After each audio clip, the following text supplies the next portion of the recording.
Hi hello எல்லாருக்கும் வணக்கம் and welcome back to our channel. நடிகை ஓவியா எதுக்காக இந்த மாதிரியான வீடியோக்களை தற்போது வெளிப்படுத்தி வந்துகிட்டு இருக்காங்கன்னு தெரியல.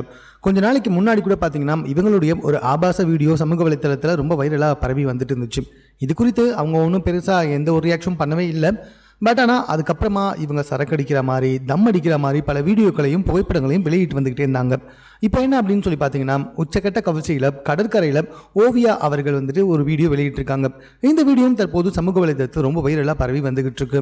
இவங்க பிக் பாஸ்ல பெற்ற புகழுக்கு இவங்க எங்கேயோ போயிருக்கணும், ஆனால் அவங்க வாழ்க்கை அப்படியே திசை திருப்பி போயிடுச்சு அப்படின்னு தான் சொல்லணும். அதுக்கு காரணம் ஆஃப்டர் பிக் பாஸ்க்கு அப்புறமா இவங்க நடித்த சில படங்கள் தான். 90 ml அது இதுன்னு சில முரண்பாடான கதாபாத்திரங்களை ஏற்று ரொம்ப கர்ண கொடூரமாக நடிச்சிருந்தாங்க. ஸோ இந்த காரணத்தினால தான் அடுத்தடுத்து அவங்களுக்கு பட வாய்ப்பே வரல. பிக் பாஸ் ஓவியா மட்டும்தான்ப்பா இப்போ வரைக்கும் அப்படின்னு சொல்லி வந்துகிட்டு இருக்க சமயத்திலையும் இப்போவும் அவங்க நினைச்சா சரியான முறையில் வாய்ப்புகளை ஏற்படுத்தி அதன் மூலமாக மறுபடியும் அவங்க கேரியரில் வந்துட்டு ஓரளவுக்கு நல்ல நிலைமைக்கு வர முடியும். பட் ஆனால் அது எல்லாத்தையும் விட்டுட்டு தற்போது ரொம்ப கவர்ச்சியான வீடியோக்களையும் மது குடிப்பது போல வீடியோக்களையும் வெளியிட்டு வருவதனால ஓவியாவுடைய நோக்கம் தான் என்ன அப்படின்னு அவங்க ரசிகர்களே பயங்கரமாக குழப்பிட்டாங்க. இது பத்தாதுன்னு நான் கல்யாணம்லாம் பண்ணிக்க போது கிடையாது, ஆனால் குழந்தை மட்டும் பெற்றுப்பேன் அப்படின்ற மாதிரிலாம் இன்டர்வியூவில் பேசி வந்துக்கிட்டு இருக்காங்க.